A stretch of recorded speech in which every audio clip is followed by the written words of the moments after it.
사도 바울이 백부장에게 천부장에게 내가 이 사람들에게 말을 할 수 있도록 허락해달라. 그리고 이야기하니까 천부장이 그러면 사람들 앞에서 이야기를 해봐라. 그리고 이야기합니다. 그래서 사도 바울이 유창한 히브리어로 이야기합니다. 사람들은 깜짝 놀랍니다.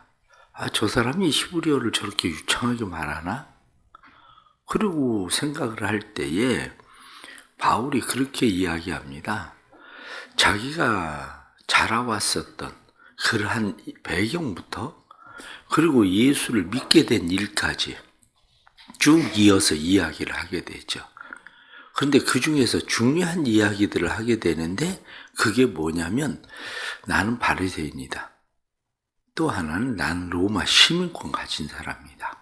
사실은 그 얘기거든요. 난 원래 길리기아 다소에서 출생한 사람이다. 그리고 나는 가말리엘 문화생인 사람이다.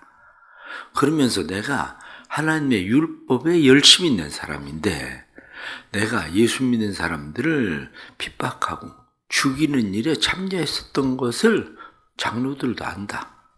대제사장도 안다. 그러면서 뒤에 나타나는 말씀을 보면 30절 말씀에 또 주의 증인 스데반이 피를 흘릴 때에 내가 곁에 서서 찬성하고 그 죽이는 사람들의 옷을 지킨 줄 그들도 아나이다. 내가 여기에 참여했었던 사람이다. 그런데 다메섹 도상에서 내가 예수를 만나고 그리고 나서 내가 예수를 따르게 된 거다. 그 이야기를 하게 되는 거죠. 그런데 여기에서 중요한 또 다른 하나 이야기를 합니다. 그게 뭐냐면 내가 예루살렘에 제자들을 만나러 갔을 때에 주님께서 내게 말씀하셨다. 내게 말씀하신 것은 주님께서 속히 예루살렘을 떠나라. 사람들이 네 말 듣지 않을 거다. 이렇게 이야기했다는 거예요. 그러면서 주님께서 내가 너를 이방인에게로 보내겠다. 이렇게 말씀을 하셨다는 거예요. 이 이야기를 듣고 유대인들이 흥분을 하게 된 거예요. 왜냐하면 유대인들이 흥분을 하게 된 이유는 유대인들은 생각할 때 이방인들이 유대인이 되려고 하면 율법을 지켜야 유대인이 된다고 생각을 하고 있는데 사도 바울이 이야기하고 있는 것은 이방인들이 유대인이 되는 것만 아니라 또 유대인들이 예수를 믿고 구원받는 일이나 이방인이 예수를 믿고 구원받는 일에 대해서 사도 바울은 이야기하고 싶은 거였거든요. 그러니까 사람들은 그 이야기를 하지 못하게 하려고 흥분해서 난리를 피기 시작합니다. 이 소요가 또 다시 일어나기 시작하니까 천부장이 저 사람 끌고 들어가라. 도대체 사람들이 왜 이렇게 소요하는지 이유를 알아야 되겠다. 결박해서 왜 이런 일이 일어나는지 이야기를 들어라. 그때 당시에 어떤 일들을 듣는 가장 쉬운 방법은 고문하는 거거든요. 그러니까 사람을 붙들어 매고 채찍질해서 실토하게 만드는 이 일을 행하려고 한 거죠. 그때 바울이 이야기합니다. 나 로마 시민이다. 근데 로마 시민인 나를 죄도 정하지 않고 채찍질할 수 있느냐? 이렇게 이야기하니까 천부장이 그 이야기를 듣고 깜짝 놀라서 나는 로마 시민권을 돈 주고 샀는데 너는 어떻게 로마 시민이 된 거냐? 난 태어날 때부터 로마 시민이다. 이렇게 이야기하게 된다. 그 이야기가 바로 오늘 성경 본문에 나타나는 말씀이죠. 이 말씀을 보면서 먼저 우리가 생각해야 되는 것은 사도 바울이 예수님이 십자가에 못 박혀 죽으실 때 사도 바울의 나이가 얼마였냐면 25살이에요. 예수님이 십자가 못 박혀 죽을 때에 사실은.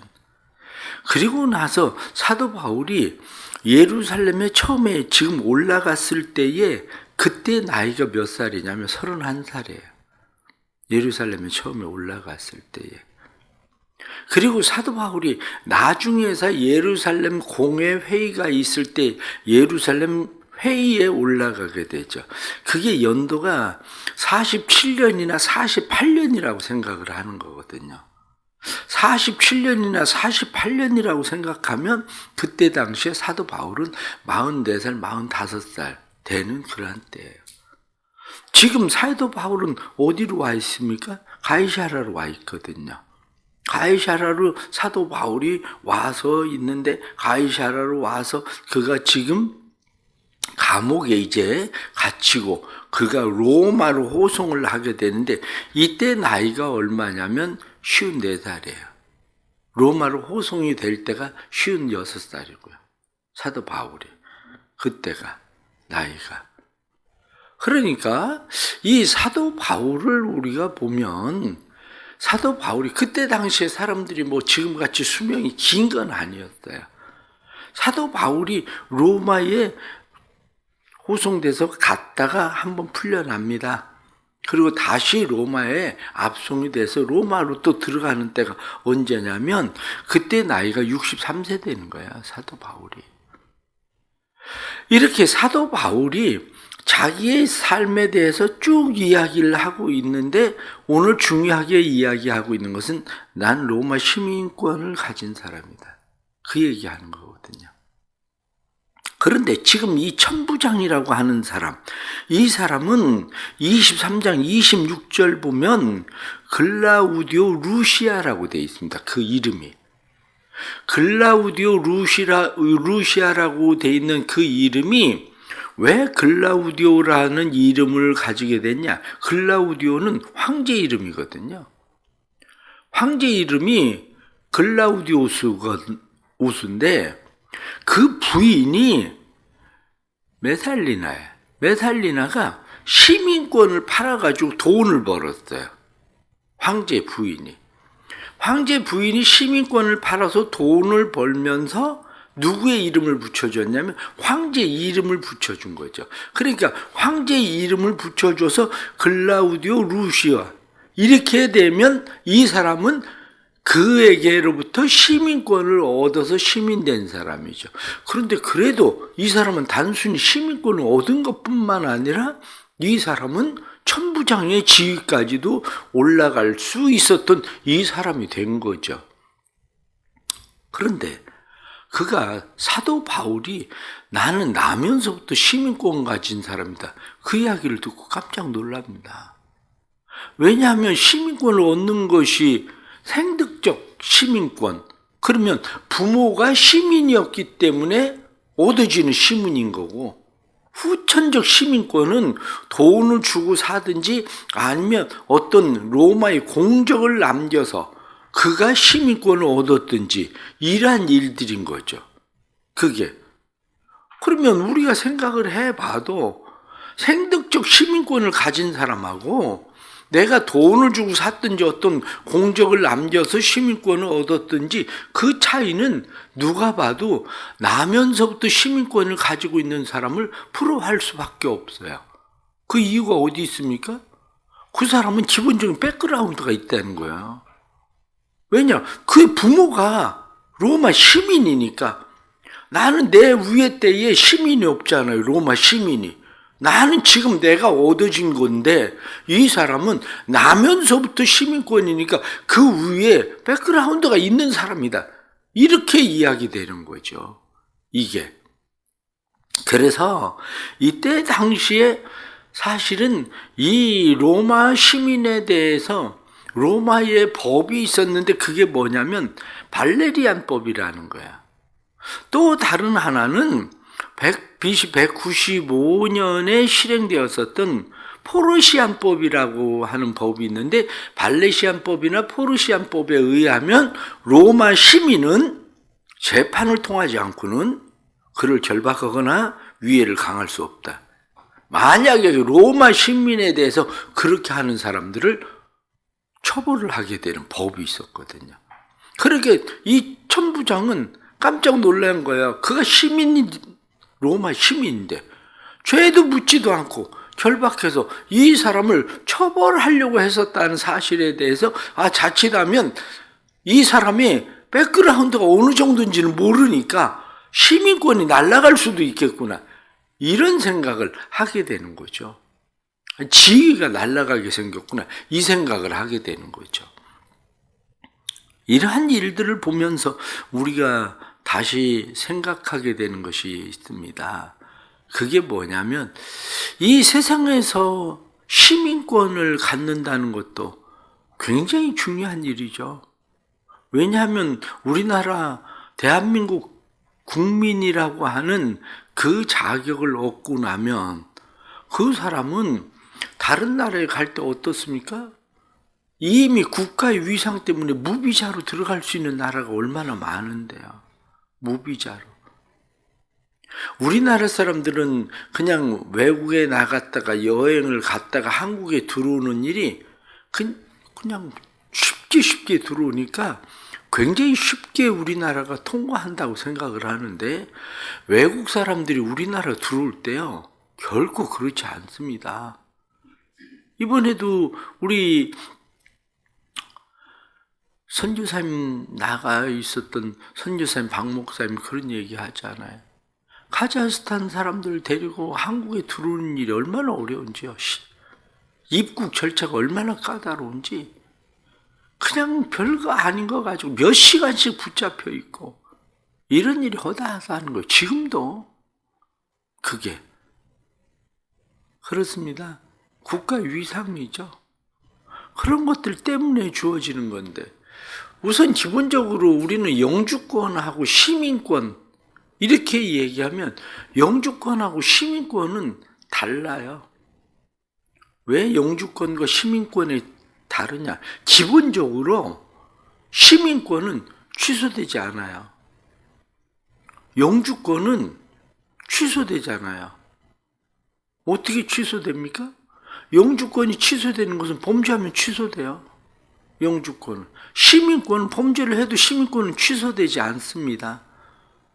영주권은 해외에 나가서 그 국가가 아니라 해외에 나가서 1년 이상 거주하면 그냥 자동으로 없어져 버려요.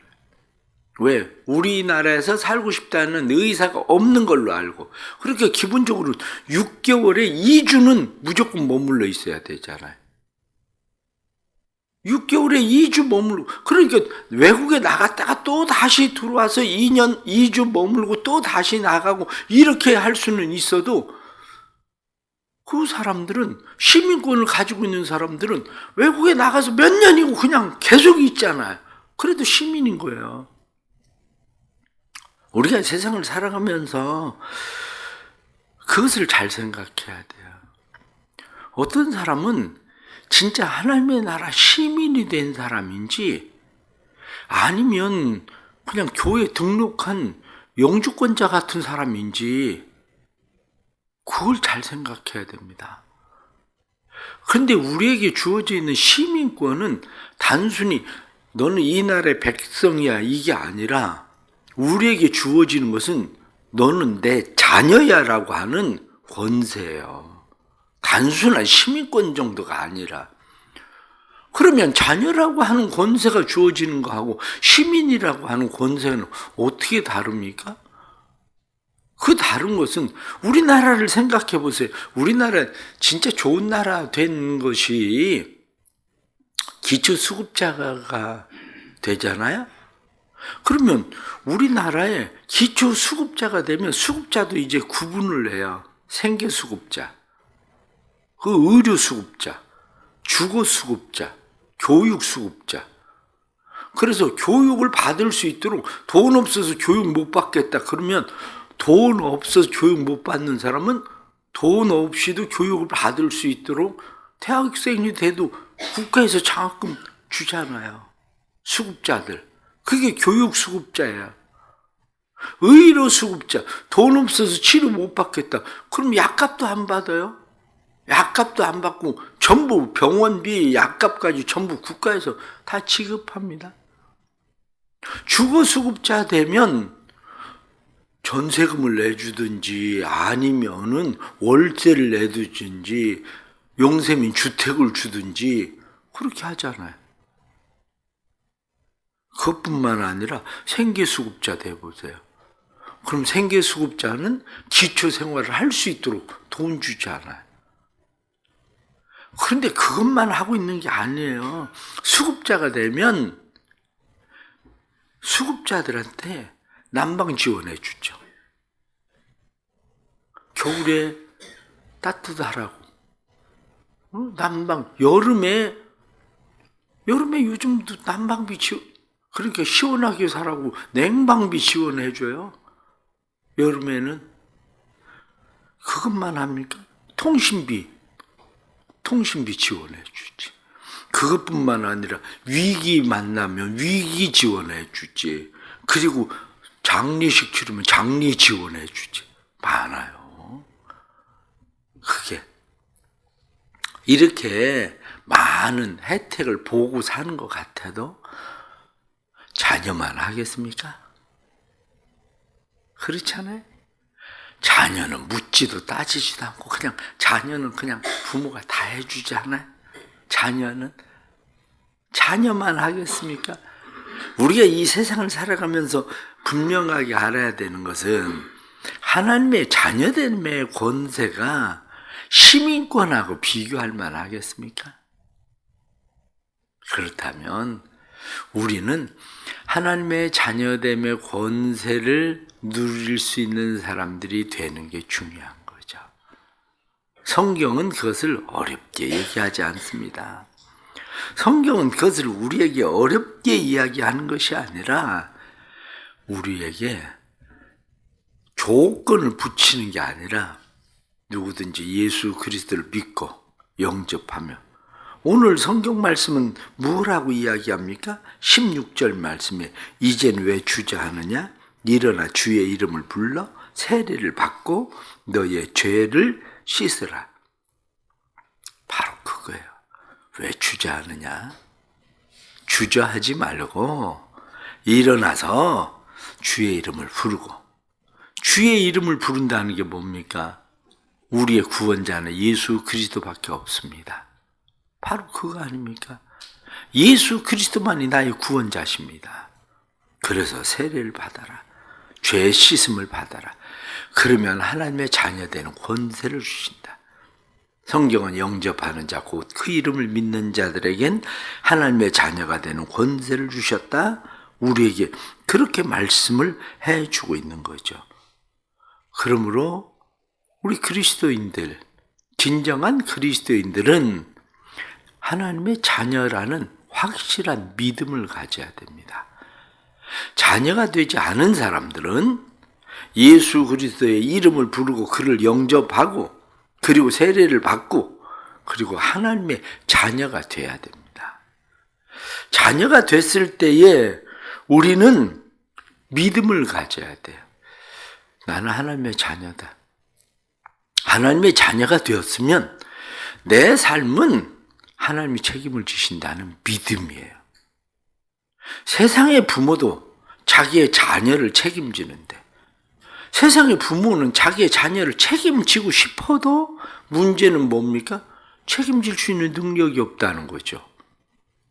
그런데 하나님의 자녀가 되면 우리의 영원하신 하나님, 전능하신 하나님, 그 하나님은 우리를 영원히 책임지시고 뿐만 아니라 그의 영원한 나라에 이르기까지 우리를 책임지시는 분이라는 사실에 대한 믿음을 가져야 됩니다. 그래서 우리 사랑하는 성도들의 마음 가운데에 오늘 말씀에 나타나는 것처럼 내가 로마 시민권을 가진 사람인데 네가 죄를 묻지도 않고 나를 채찍질하며 신문할 수 있느냐? 이렇게 말하던 것처럼 예수님이 세상에 오신 이유가 뭐라고 성경 말씀합니까? 마귀의 일을 멸하러 오셨다. 악한 자가 손대지 못하게 하려 하십니다. 히브리서에는 하나님께서 그의 천사들을 보내서 후세들을 돕게 하신다. 이렇게 말씀하신 대로 하나님께서 우리의 삶을 책임지신다는 믿음을 갖고 살기를 바랍니다. 그래서 이 세상 가운데 살아갈 때에 이 믿음의 담대함으로 세상을 이기는 하나님의 자녀들로 승리할 수 있기를 간절히 바랍니다. 기도하겠습니다. 하나님 아버지, 세상을 살아가면서 마치 고아처럼 우리는 때로는 두려워하고 근심하고 걱정하고 염려합니다. 그러나 세상에서 시민권만 가지고 있어도 로마의 시민인 나를 죄도 묻지 않고 네가 나를 결박하고 채찍질할 수 있느냐, 이렇게 성경이 말씀하던 것처럼 하나님의 자녀인 우리를 누가 손을 대겠습니까? 예수님이 세상에 오신 것은 마귀의 일을 멸하고 악한 자가 우리를 손대지 못하게 하고 뿐만 아니라 하나님께서 그의 천사들을 보내사 후사들을 돕게 하신다고 성경이 말씀하시는데 우리는 주의 말씀을 믿습니다. 단지 우리는 하늘의 시민권을 가진 사람 정도가 아니라 하나님의 자녀가 되었다는 사실을 믿습니다. 오늘도 그 믿음을 가지고 살게 해 주옵소서. 하나님이 우리의 삶을 책임지시고 돌보시고 이끄시는 것을 확신케 해 주셔서 주의 백성들이 그 믿음의 승리자로 살아갈 수 있도록 오늘도 세상의 근심과 걱정과 염려와 모든 두려움들, 모든 염려를 다 주께 맡기라 말씀하신 대로 주께 맡길 수 있도록 도와주시고 먼저 그의 나라와 의를 구하면 이 모든 것을 너희에게 더하시리라 약속하신 대로 더하시는 아버지의 은혜가 우리의 삶에 임하는 것을 깨닫게 해 주옵소서. 오늘부터 있을 부흥성회에도 은혜를 주시고 우리의 마음의 문을 열어주셔서 하나님의 자녀됨의 은혜의 권세가 우리 안에 충만해질 수 있도록 도와주시고 마음을 열고 준비하는 성도들에게 예비하신 하나님의 은혜가 부어져 세상을 넉넉히 이기는 성도들이 되게 하시고 하나님이 우리 아버지 전능하신 하나님이심을 경험하는 놀라운 삶의 역사들이 나타나게 하여 주옵소서. 오늘 하루도 주님 앞에 우리의 삶을 맡깁니다. 온전히 책임져 주시고 인도해 주셔서 하나님의 선하신 뜻을 이루도록 도와주옵소서. 예수 그리스도의 이름 받들어 간절히 기도드리옵나이다. 아멘.